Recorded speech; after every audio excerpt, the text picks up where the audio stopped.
Assalomu alaykum, hurmatli kuzatuvchilar hamda obunachilar. Mana ozgina bugun quyonxonamizni, ya'ni mini fermamizni obzor qilib beramiz. Ozgina hikol quyonimiz bu. Ona quyon. Vesi 6,5 kiloni tepasi, toza Italiya hikol quyoni. Mana bu tomonda sekin endi ko'rsatib o'tamiz quyonlarimizni. Bular sotildi. Xudo xohlasa ertaga olib ketishadi. Bitta samiz, ikkita samkani. Italiya toza hikol quyonlari. Mana hozirda karlik quyonlarni ko'rsatib o'tamiz. Bu karlik quyonlarimiz. Quloqlar tashlashni boshladi.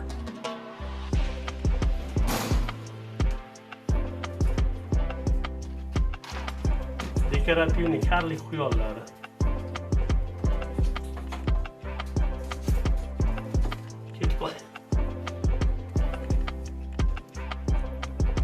Bular endi adashmasam 15 kunlik bo'ldimikin.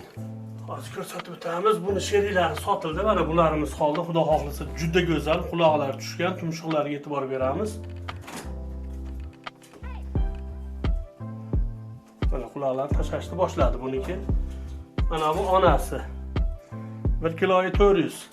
Onasining veslari. Endi hozir mana bittagilarni ko'rsatib o'tamiz. Bu yerda ham karlik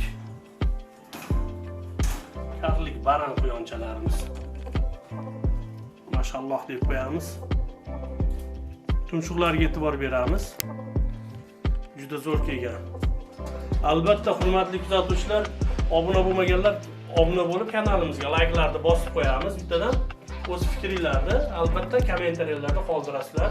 Mana e'tibor berib qo'yamiz quyonchalarimizga, tumshuqlariga. Juda chiroyli. Mana bu yerda hikol quyonlarimiz. Hozir bular sotuvda o'rtoqlar. Nechta?